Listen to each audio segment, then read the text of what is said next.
There was a video released about a month ago on a channel called Brad Sams talking about an article from Microsoft associate Sarah Bond regarding how the cloud gaming aspect of Game Pass is running at a loss for them. Sam here also brings up the fact that Xbox Cloud wait times are also increasing. Heck, this was even before Starfield launch. Wait till you get a load of them now. Now because of this, he says that Microsoft might be going in a different direction because of this. Is he right? Because Brad, it does look like total BS. Let's break this down. This first popped up on Reddit where people were noticing that load times, or queuing times I should say, for cloud gaming were getting kind of long. In one case here, a user said, look, the queue is saying up to 60 minutes. If you're paying for a product and says, look, you can't play this game for an hour, and then they actually go on to say, look, it ended up crashing and then I got re-put back in the queue and there just wasn't time.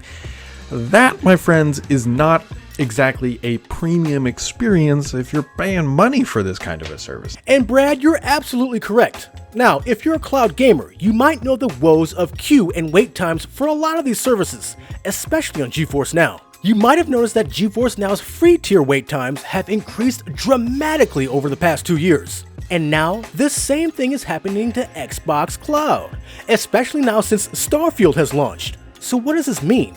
It means the supply cannot keep up with the demand, plain and simple. And for those who have been keeping up with Boosteroid, we don't have 4K servers right now on Boosteroid because they cannot keep up with the demand right now for their normal 1080p service. They're using those 4K servers for their normal customers. The demand for cloud gaming is going sky high.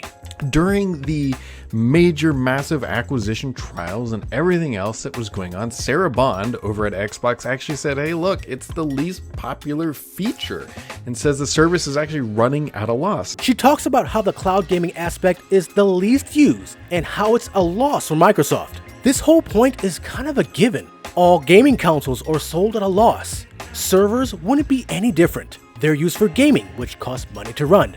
They don't produce anything, so of course they're run at a loss. That whole statement is misleading to fool the FTC case, and it looks like it's working. People have to remember that Xbox Cloud was never intended to be the main aspect of Game Pass. It was more of a supplementation in case you couldn't use your console or PC, so you really can't accurately measure that Xbox Cloud is putting the service in the red. And ultimately, it really doesn't make any sense.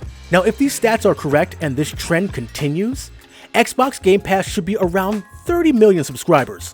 And according to a document published by the European Commission, nearly 70 to 80% are Ultimate subscribers.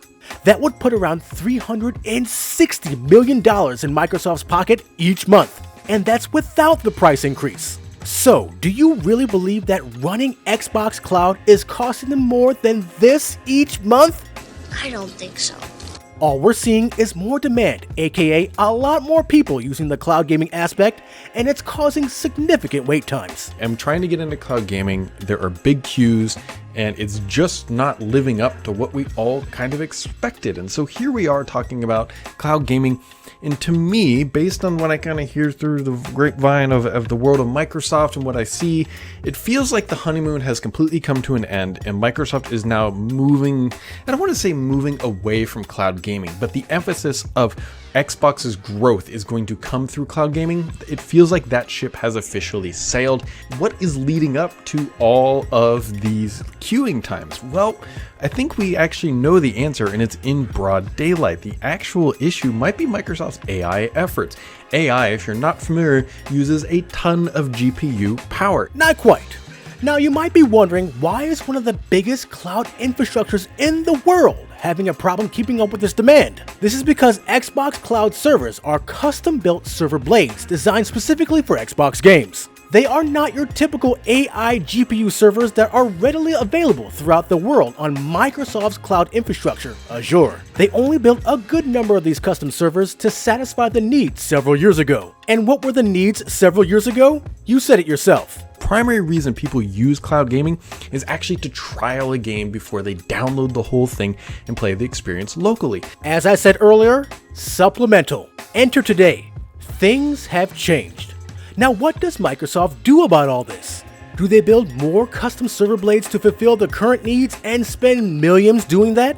Or do they wait until the next generation quote-unquote console so they can direct next-generation graphics to use server GPUs that already exist in their infrastructure. This way, they don't have to spend any more money.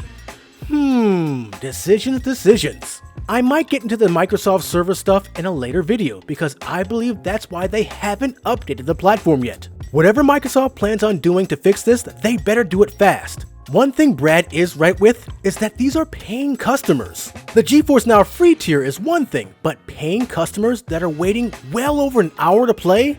I mean, technically this is a good problem to have for Microsoft until everybody gets fed up and leaves the service. So Microsoft, work fast, but not too fast. You don't want to prove the CMA right. Now don't send any hate to Brad, it's a solid take on the situation. He's just ill-informed on the cloud industry like many people are, and if you don't know, it would look like exactly like he was presenting, so it is what it is. And remember people, if you're on the fence about this whole situation, here's a nice little tidbit. Microsoft wants to use the cloud for everything, including running Windows. This is the first year where cloud services are the majority of their profits. They're not going to stop here, folks. So, if you like my thoughts on Microsoft and Xbox Cloud, give us a like. Also, make sure to join as a member of the channel or join our Patreon and Discord in the links below. And above all else, make sure to subscribe to keep it locked right here at the only place where you can do battle in gaming heaven, Cloud Gaming Battle. That's all we got this time, but make sure to keep it subscribed here because the only BS on this channel is me.